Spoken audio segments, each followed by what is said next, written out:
Bloomberg Audio Studios. Podcasts, radio, news.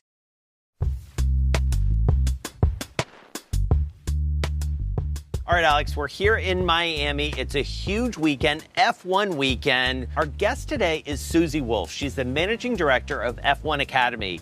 Their goal, to get a woman onto the main grid of Formula One. The fact that she started racing at the age of 8, I'm really interested how that's impacted her leadership skills and her vision. Yeah, I really want to get into how she combines all these different roles of being effectively the commissioner, a role model, a coach, a mentor, and someone who has massive ambition for this fast-growing sport. This is going to be great. All right, let's get to it.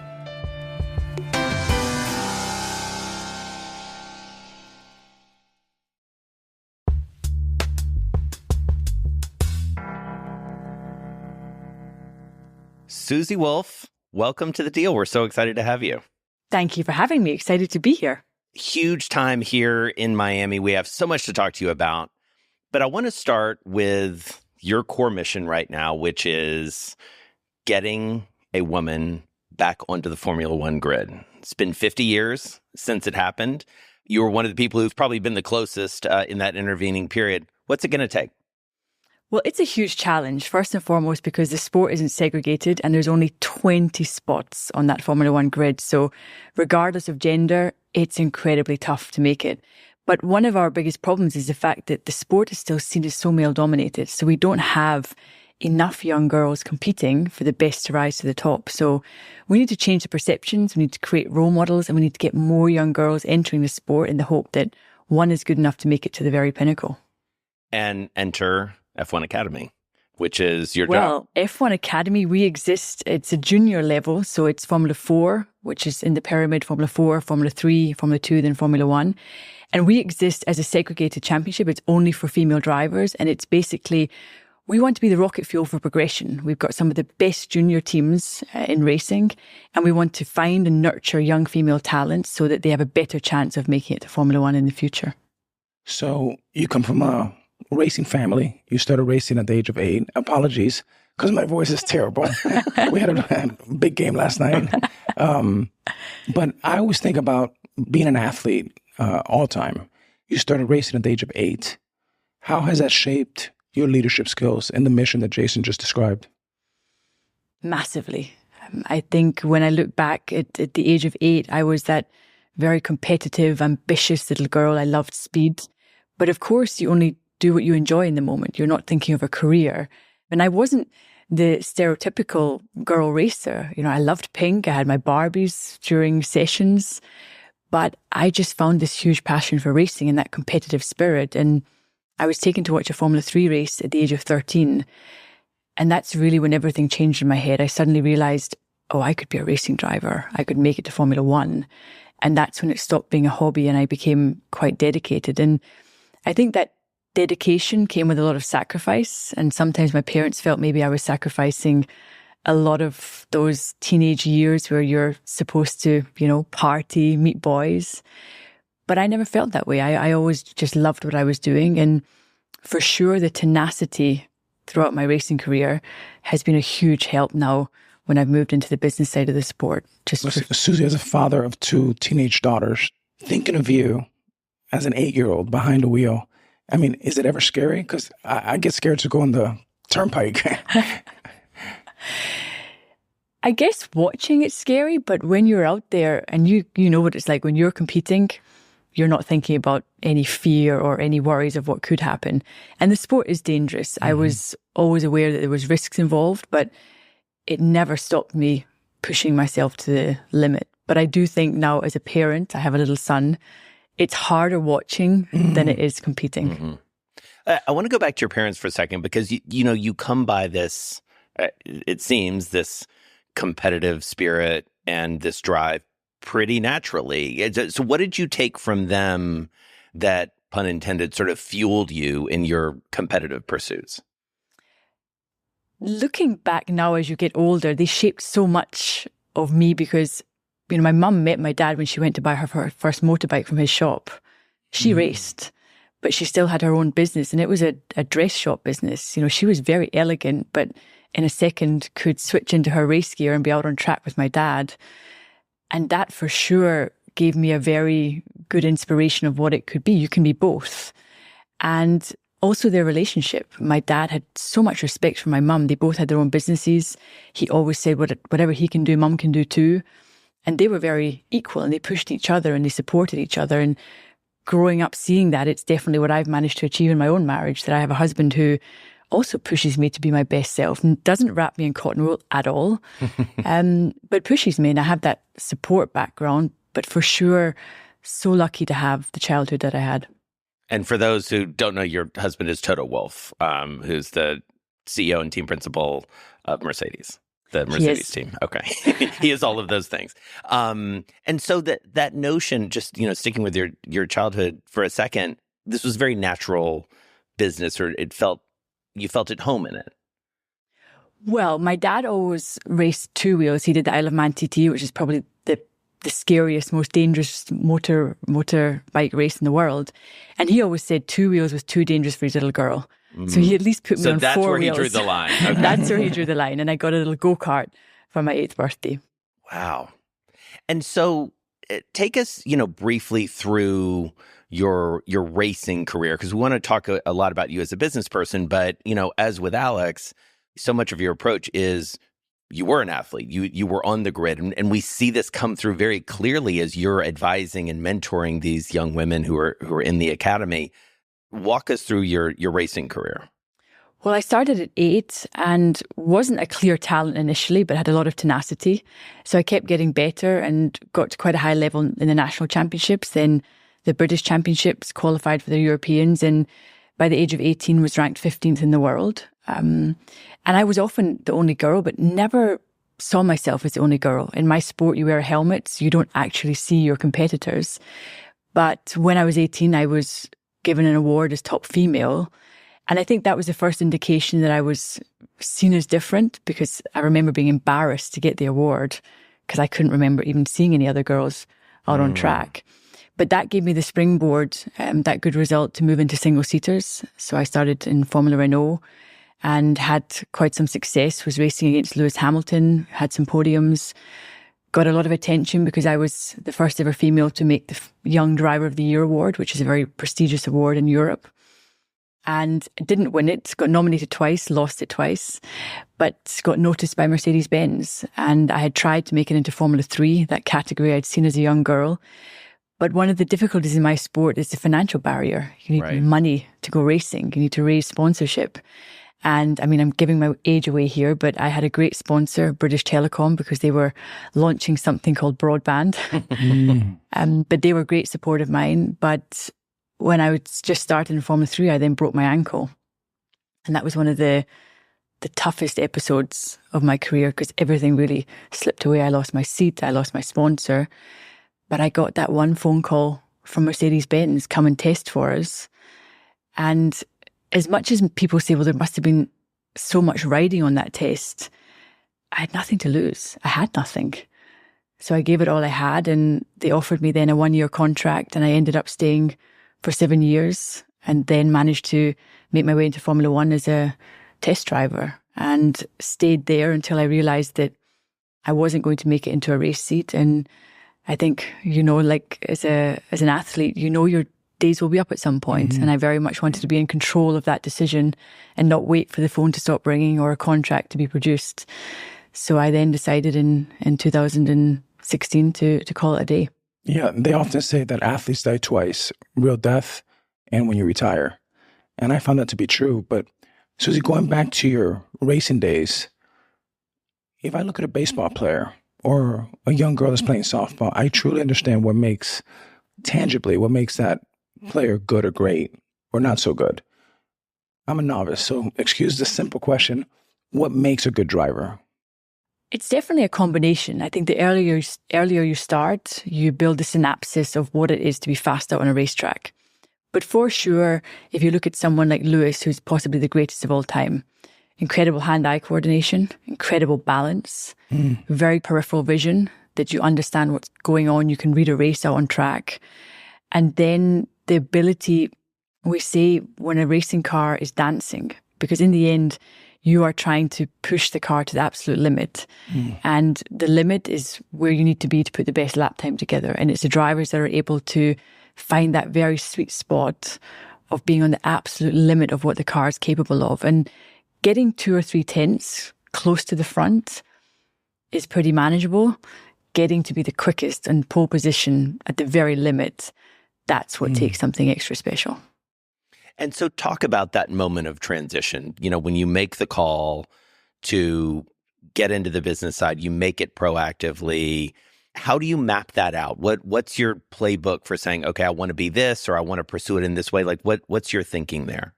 Well, the decision was really easy. The aftermath was, even thinking back to it now, I fell into a black hole. I initially didn't think I wanted to move into the business side of the sport because by that time, Toto was very successful, winning world championships with Mercedes and Lewis. I didn't want to work against him for the sake of our marriage, but decided I didn't want to work for him also for the sake of our marriage. So I was searching for the next challenge. And I'd been approached by a gentleman I'd met once before who'd wanted me to drive for him, Gildo Pastor. And when he called regarding Formula E, this new all-electric championship, I thought he was calling me to drive for his team again. He said, no, I want you to run the team. And I thought, run a team? No, I don't see myself doing that. But suddenly some jigsaw pieces fell into place. Dieselgate happened. The electrification of the automotive industry sped up. But then suddenly it's all everybody was talking about. And I obviously heard from Toto that Mercedes were very much looking towards electrification in the future. And Formula E then gained huge momentum, all electric racing cars, which none of us had anticipated in the industry, racing in city centres. And I went to visit Gildo at a race in Brooklyn. I could see the Statue of Liberty, electric racing cars. And I thought, okay, maybe this has something. His team was racing at the back. And he had a medical issue, which meant that it had been mismanaged for a couple of years. And he said, listen, bring it back to its former glory. The team was losing a lot of money. So I decided to copy and paste my husband's deal and said, okay, don't pay me a salary, give me equity. Give me 30% of the team. I'll turn it around. And we were very bound. If he wanted to exit, I would go with him. If I wanted to, there was a lot of tag-along and drag-alongs. But he was a great partner. And I was the mother of a young baby, said, listen, I can't move to Monaco where the team was based. And he said, I'm not going to judge you how you do it. You do it and you call me if you ever need my backup. And I'll be honest, there were a few moments where I thought, what have I got myself into? Because the team was losing a lot of money, was not performing. But those were tough days. But my goodness, did I learn a lot. So following up on what Jason said, it was losing money. You're going, did I make the right decision? I think we've all been there at some point. My question for you is, what were some of the 2 or 3 things you did to start turning the business around from losing money to making money? First and foremost, I spent a lot of time on LinkedIn trying to poach the best people from other teams. In motorsport, if you can bring someone in who's won a race, they bring so much knowledge and know-how. We then won our first race the following season. And it was a very slow turnaround, but suddenly the energy shifted. We had great people on board who knew what it was to win. They knew what it took to win, and they brought that culture. We definitely became more trustworthy of each other. I set realistic targets, not immediately expecting to be racing at the front. And slowly but surely, we built this energy. We won a race, and suddenly we thought, well, we can do this. And then we got a great new partner on board, a new title partner. Then more commercial partners followed, and within 3 years, we were fighting for the World Championship and we were profitable.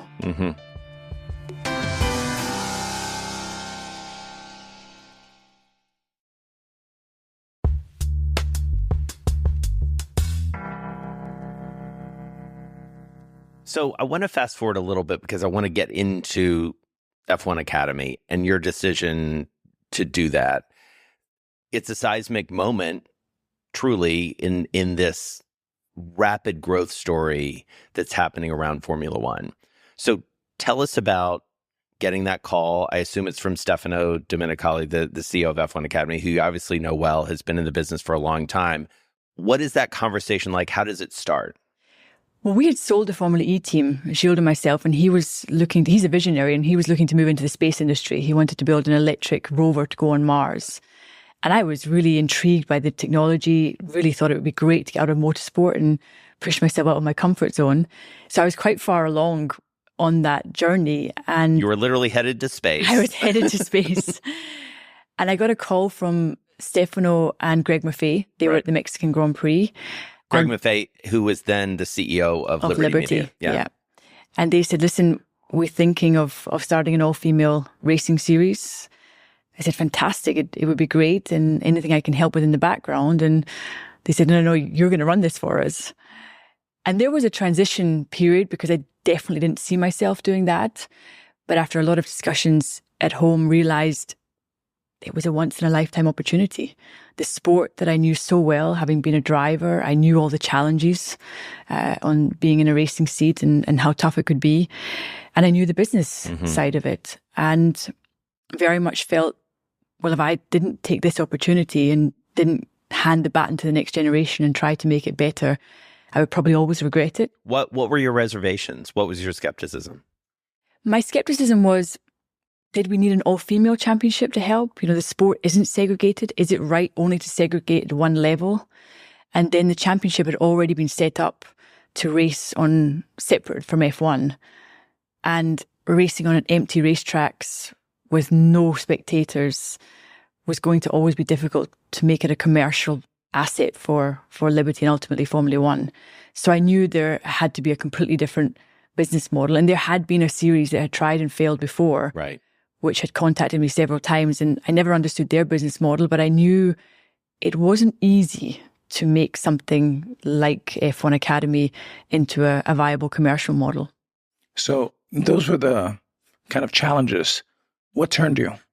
What turned me was their enthusiasm. I went to New York, I met with some of the Liberty board and realized they were going to put their money where their mouth was. And I had spent so long in motorsport talking about diversity, panel after panel after panel. I kind of felt I'd said all there was to be said, but here was the owners of the pinnacle of the sport willing to put in a lot of investment to create a platform that would help female talent on and off track. And I realized this wasn't just a box-ticking exercise. It wasn't just we better do this because, we've got a huge female fan base now. They really meant it. And they've followed through it. They've given full support every step of the way. And I don't ever regret having made the decision. So one quick follow-up. You talked about it was losing money at the beginning. Who funded F1 Academy? And have you raised or will you raise capital? We haven't raised capital. I don't think there's any plans to. It's been fully funded by Formula One. And now, of course, we managed to get the 10 Formula One teams on board who are stakeholders of the sport alongside Formula One. And now we are very close to creating a platform which is financially sustainable over the long term. And I do believe women's sport, it's attracting a lot of investment, but I do think it has to come to the stage where it's also a business model. And thankfully, because of the huge interest that we're seeing, we're close to being there. Yeah. Talk to us about getting those 10 on board, because I would imagine that's got to be one of the trickiest things. You have a lot of knowledge about all of those teams. What was the process like of corralling, cajoling them into really supporting? It was interesting because when I first arrived, I said to Stefano, I'm going to need a couple of months to go away and really figure out what I think is going to work and dive deeper into kind of research and data. So I spoke to a lot of governing bodies. I spoke to all my contacts from the world of karting. Why are we not seeing more young girls? What do we need to do to just get lots of different opinions and form my own opinion as to what was the right thing to do? And it was one discussion with Fred Vasseur, who's a team principal at Ferrari and a good friend. And he had a young female driver in his Ferrari Academy. And he said, listen, we can put her in F1 Academy and we could paint the car red. Suddenly I thought, yeah, you could. And so could all of the other teams. Yeah. He said, well, I don't know about that, but, I can try, I can speak. And I said, Fred, that's given me a really good idea. We're going to get every team to take a car. So I got... sorry to interrupt you, but that wasn't the original plan. No, the series had been set up racing separate from Formula One, and the budgets of the drivers were covered by the driver, the team, and 1/3 by Liberty. So I got home that evening. I said to Toto, I'm going to get every team to take a livery. I said, impossible. We will never get all 10 teams, A, to agree, and B, to sign the same legal document. Right. I said, yeah, you're right. It might be a challenge, but actually the support that I had when I had all of the individual meetings, they all very much had the same reply. You know, we've got one shot to get this right if we're going to do this. I mean, bearing in mind the first time in the history of the sport that the Formula One teams were giving their name and livery to something outside of the cars they built. Yeah. And for an all-female category, it was bold. But we managed to get the top 3 teams. So Zach was one of the first to come on board with McLaren. I had Ferrari. And then one by one, I managed to get to the number 6. Toto, of course, always said, you need to get more than 5 and then I can come on board. Then I got Mercedes, and I won't mention any names. Some were not that enthused, but I had more than half. And I said to them, well, we're going to launch and you're either with us or you're not. And I think the way the world is, they didn't want to be seen to not be supporting. But now I have to say, I have a great relationship with all 10 teams, and they've been fully supportive. Who had the most reservation? Who was the hardest to get? It would be unfair to name names. Let's just say they took quite some convincing, but they're fully on board now. Well, I mean, and I would imagine, Alex, you've seen this. I mean, it is and this does get to sort of the macro of women's sports right now, that when people see the proof, and the proof really is in the numbers, the proof is in the viewership, the proof is in the sponsorship dollars. I mean, what was for the unnamed who weren't, as enthusiastic, what convinced, other than peer pressure, was there something that you used, a number or an argument that convinced them? I think a big part was peer pressure. Yeah. But when I went to meet with each and every team, I very much said, don't view me as a woman running a woman's thing.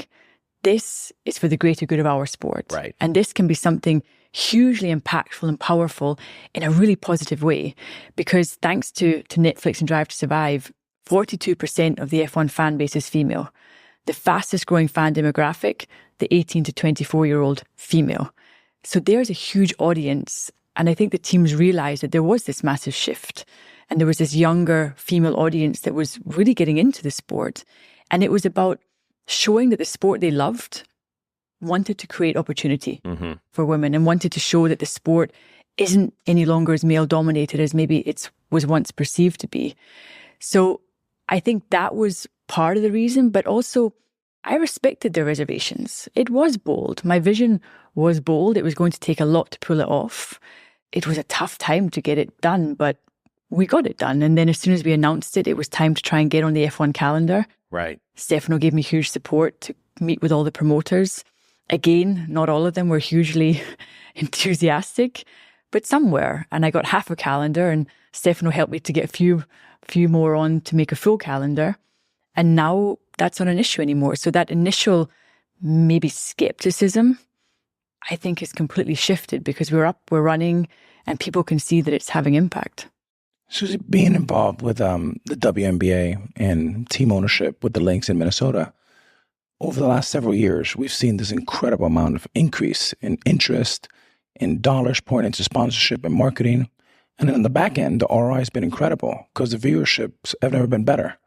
But in your position as a leader of the academy, how do you think you can capitalize on the influx of capital coming into women's sports?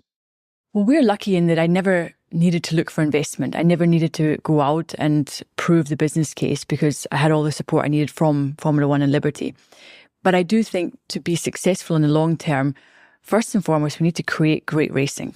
We need to create something that people want to watch because they shouldn't feel obliged to watch because it's the female category.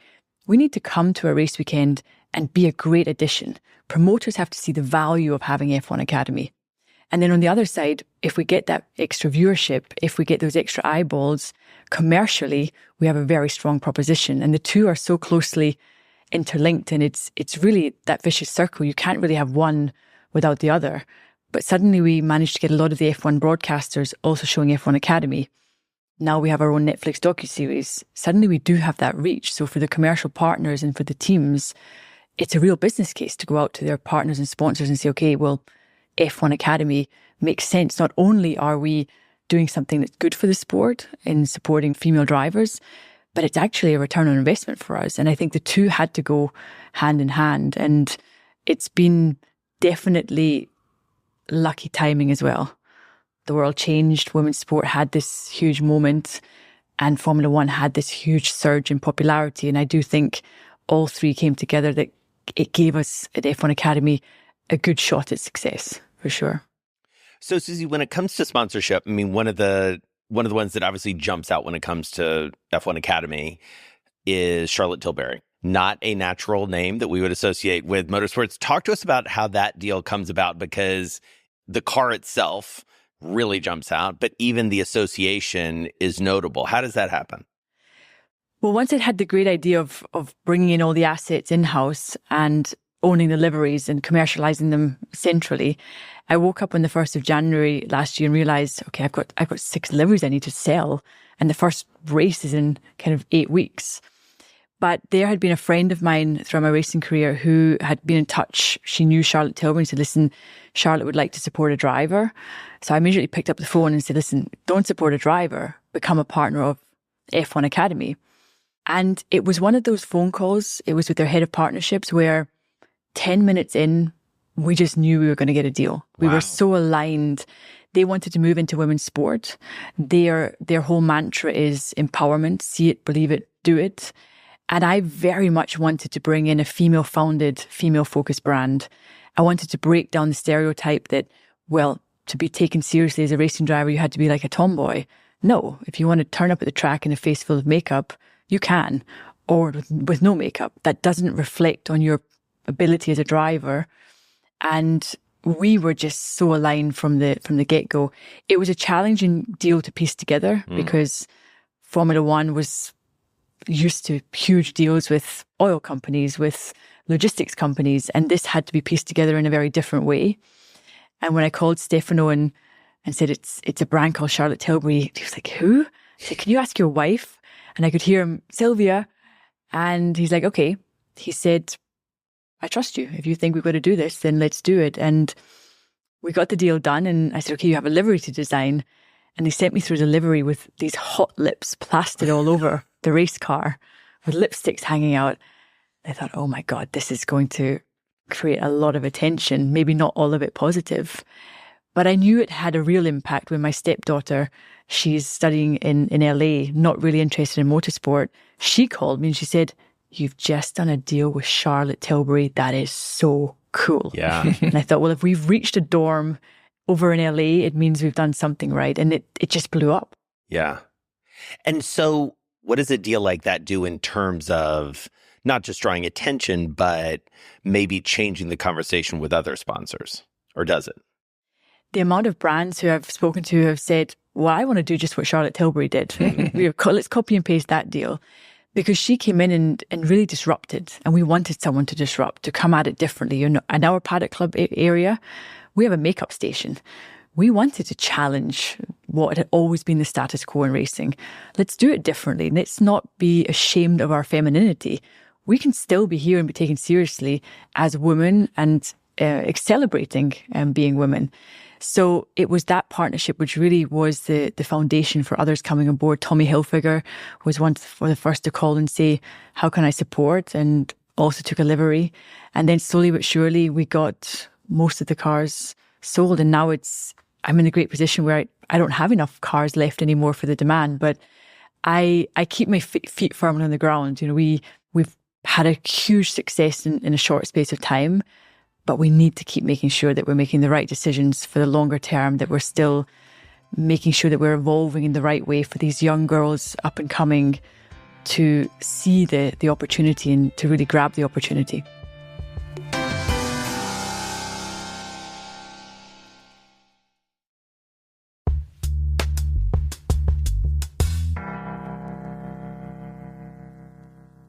So, Susie, you brought up a really interesting point when you were talking about the Charlotte Tilbury deal and the makeup station in the paddock. And it's really cool, Alex, when you go and see a race weekend that has F1 Academy as part of it, because it is both a part of the larger event, obviously, and then its own sort of separate space. But I would imagine that that's a careful balance that you have to strike, right? You know, to appeal to the broader fan base, but also bring in, how do you do that? I mean, that must be something you're thinking about all the time. It's definitely a balancing act because we are a junior championship. We're very lucky to race alongside F1, which is so established with a huge fan base. But we don't want to be a little sister in the room. We're there to take our space, to own it, to disrupt, to be bold, but in a way where it's respecting the bigger picture. Just because we're women, someone says, oh, it's not fair that, the F1 teams have the best paddock and you're off in the support paddock. I said, no, it absolutely is, because that's the pinnacle of the sport. And that's Formula One. And we're not here to disrupt what is a great, great sport. We're here to be an addition, and we're here to build up young talent that can hopefully progress. But it's definitely a balancing act of being taken seriously and of owning it, but then also understanding of where we fit in the bigger ecosystem. Okay, Susie, so we are, if you don't mind, we're going to role play a little bit, okay? Jason, Mr. Kelly, is a CEO in a Fortune 100 company. Okay. He's very interested in giving you some dollars. Give me your 30-second pitch on what is the value proposition to Jason and his company partnering with you. You are really putting me on the spot here, Alex. I will give it my best shot. I'm his assistant. Well, we would love you to come on the journey with us because F1 Academy is something that is young. It's only in its second season, but we've had huge impact in what is such a big global established sport. And we believe we can change the perceptions. We believe there's a great opportunity for your brand to appear on an F1 Grand Prix weekend and sit alongside huge names in the sport, but be seen as supporting something which is having huge positive impact in our sport to create change. We have great broadcasters. We have great audiences now watching F1 Academy, and we would love to have you on board with us. Boom. Is all that right. 30 seconds That's or did good. I go over? That's good. I have follow-ups. I'm getting there. I'm almost convinced. But tell me about your audience. Like, tell me how how your audience is similar to Formula One. Who are you bringing in? Who am I going to reach that I wouldn't otherwise reach? We're definitely reaching a younger audience. I mean, obviously with the demographic that Formula One is now hitting, it's younger than it's ever been. But we see that we have nearly 70% of a female audience. So less than, or let's say more females in Formula One. And we're definitely hitting an audience which isn't already in motorsport. It's an audience that's coming upon F1 Academy as something different, as something new. And it's not just your, let's say, average motorsport fan. And that's quite exciting because if you're already in the sport and you have that viewership, but we are attracting something which is not already known to the sport. So I think we want to sign a 5-year deal, but Jason's the best 5-year. Okay. So how does it look today versus where you see this in 5 years? Because we're in it for the long run with you. Well, that's great to hear. But we are definitely got huge ambitions for it to be bigger and better in the future. But I've always said we can't run before we can walk. It's going to be a step by step. And I think one is the educational piece. We need more people to understand what F1 Academy is. I would love your daughters to say to you, oh, it's not F1 just this weekend, or F1 Academy is coming to Miami, that there is this education that we exist and that we are a great spectacle, a great sport to watch alongside Formula One. And we're not there yet. And we've still got a lot of work to do to build up that wider audience to make sure that we are attracting the next generation audience, those young girls, the 8 to 12-year-olds. If they can see a female driver zipping up a Ferrari or a Red Bull or a Mercedes race suit, it will change her perceptions of what's possible. So we've definitely got to make sure that we continue to get that reach. And one of the big moments for us will be our Netflix docuseries, because I do think that's could be a game changer for us. All right, we're done role playing. That was fun. Ooh, you got your goodness. deal. You got your deal with, A&J Incorporated, the Deal LLC. Netflix. I mean, you cannot talk to anyone about Formula One. You really can't talk to anyone about sports and media without talking about the Netflix effect and Drive to Survive and everything that it did for Formula One. So now, here comes F1 Academy, your own Netflix series. but with a twist. You're in business with Reese Witherspoon and Hello Sunshine. Tell us how all of this comes about, because it feels, in retrospect, obvious, but it's never that easy, I'm sure.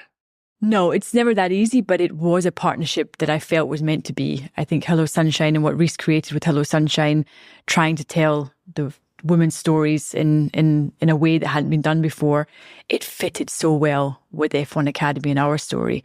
And the timing was quite opportune for them to say, okay, it was still a risk, because when they came on board, we were racing on empty racetracks. There wasn't really the momentum that we have now, but they were very committed. They could see the potential and they very much wanted to do more in women's sport. So I would say it was a leap of faith from their side. Mm-hmm. Obviously, the way the series progressed was very favourable, getting the teams on board, racing with F1.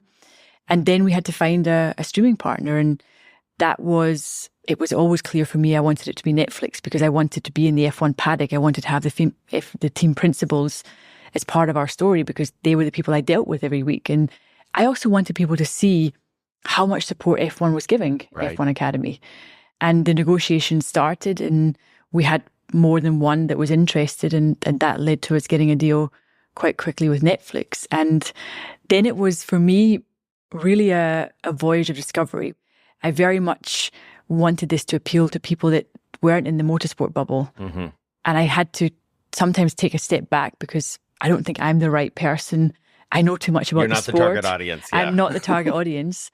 But it was a really interesting journey of trying to create something which we felt was compelling viewing, but also did justice to how credible and how important F1 Academy is in the journey it takes us. Yeah. I think we have such a great opportunity with this series coming out. Obviously, we hope people will enjoy it. I say, even if we can have a fraction of the success that Drive to Survive did, it will be a game changer for us.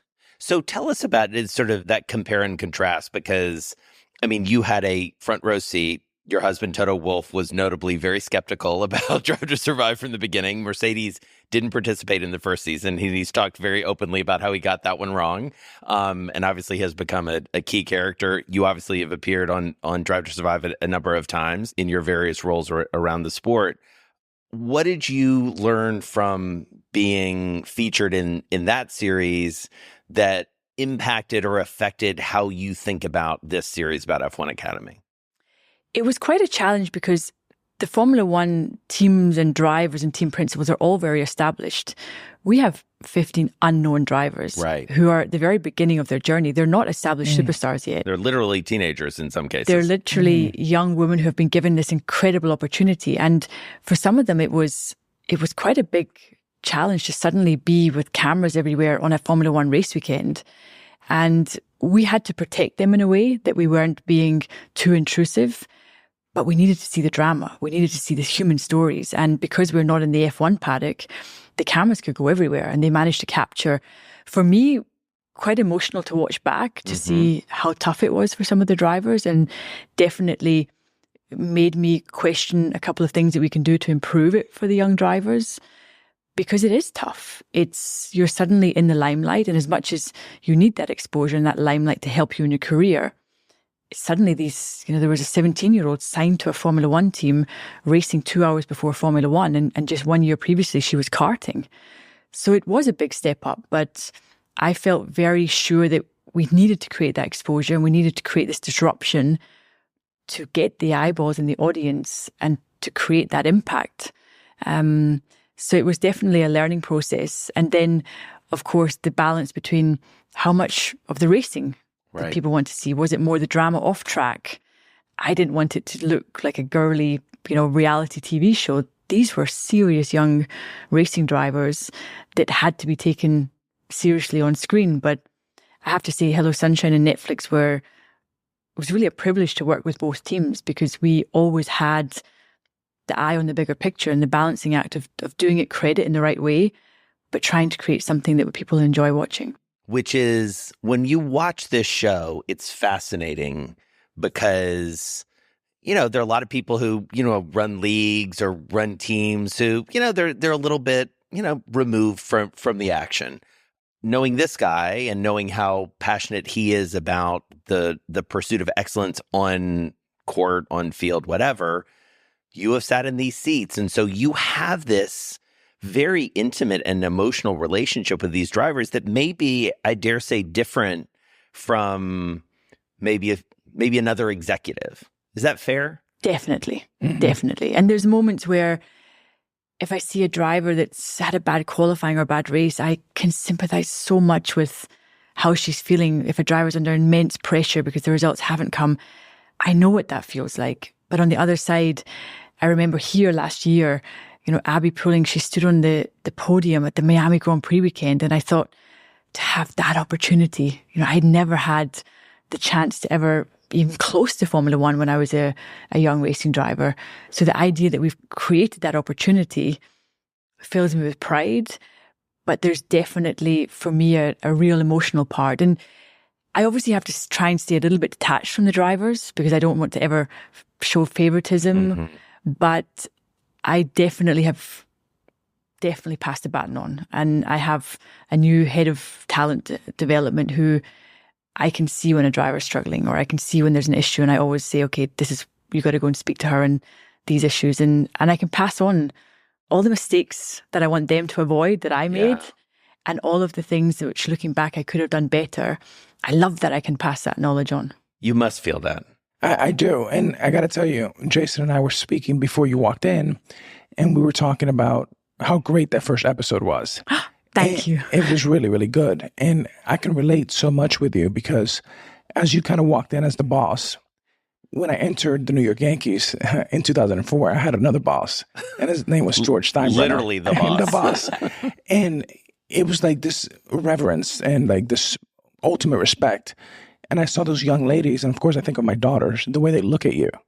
Have you ever thought and pinched yourself the impact you're making in these young ladies' life, whether they make it to F1 eventually or whether they go on to be an executive like you?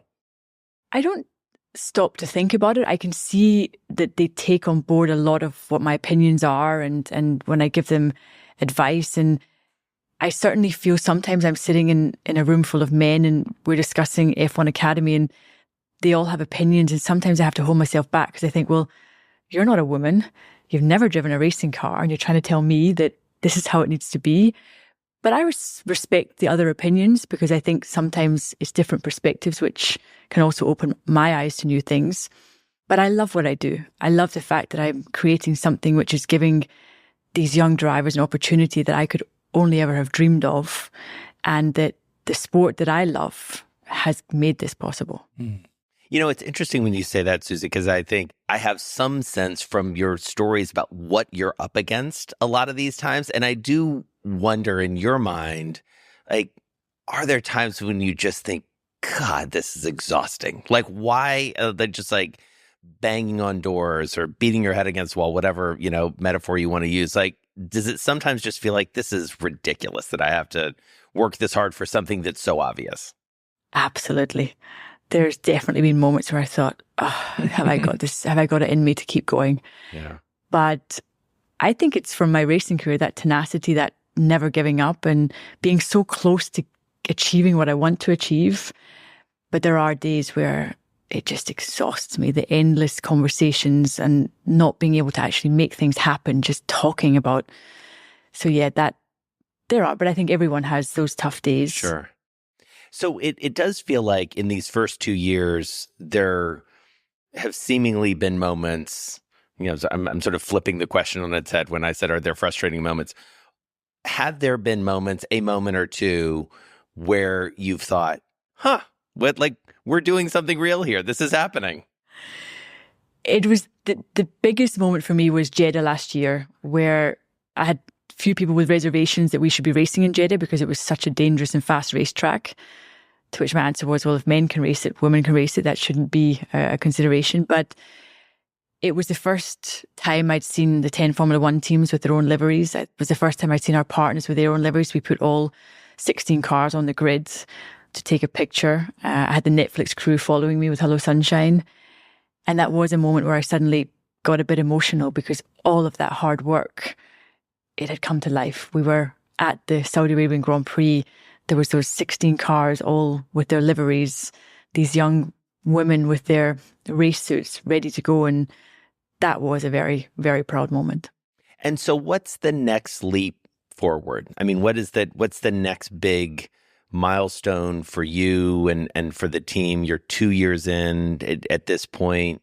You know, you're racing around the world. Does it expand to the grid? Is it about individual drivers? Is it all of the above? Like, what do you game plan out when you're doing those strategic conversations? What are you thinking about?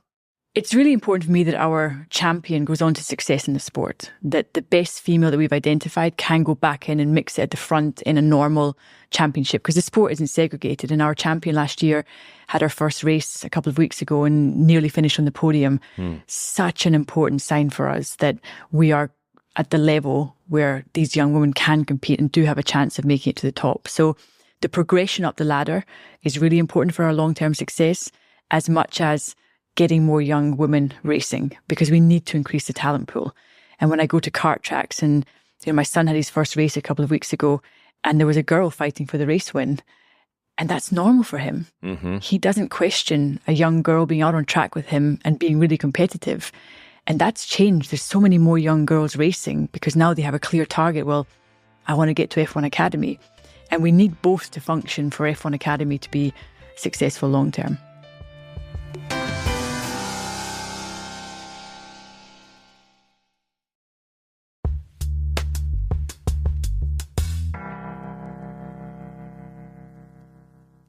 All right, we're going to move to rapid fire.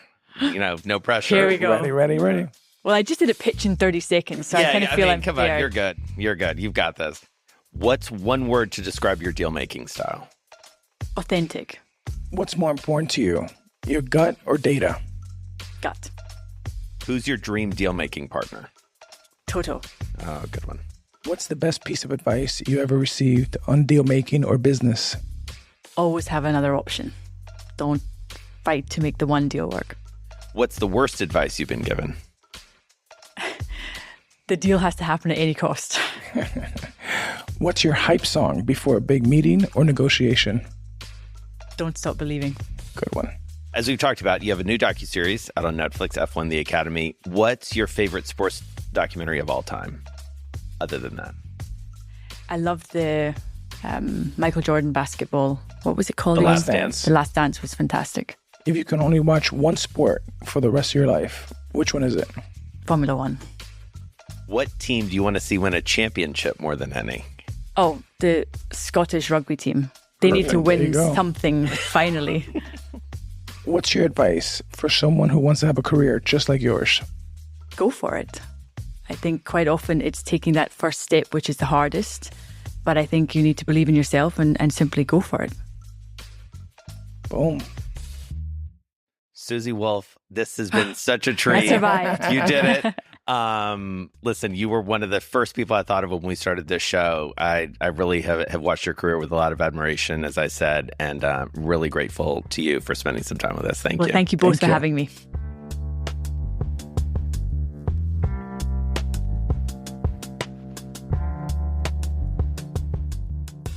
The Deal is a production from Bloomberg Podcasts and Bloomberg Originals. The Deal is hosted by Alex Rodriguez and Jason Kelly. This show was produced by Anna Mazarakis, Lizzie Phillip, and Stacey Wong. Original music and engineering by Blake Maples. David E. Ravella is our managing editor. Our executive producers are Jason Kelly, Brendan Francis Newnham, Jordan Opplinger, Trey Shallowhorn, Andrew Barden, Kelly LaFerriere, and Ashley Honig. Sage Bauman is our head of podcasts. Rubab Shakir is our creative director. Art direction is from Jacqueline Kessler. Joshua DeVoe is our director of photography. Camera operation by Geronimo Galbucera, Angela Reyes Lata, and Giancarlo Zevallos. Antal Steinbach is our gaffer, and Lavelle Higgins is our grip. Our sound operator is Ivan Alexandrov. Katia Vanoy is our video editor. Listen to The Deal on Apple Podcasts, Spotify, or wherever you get your podcasts. You can also tune into The Video Companion on Bloomberg Originals and on Bloomberg TV. Thanks for listening.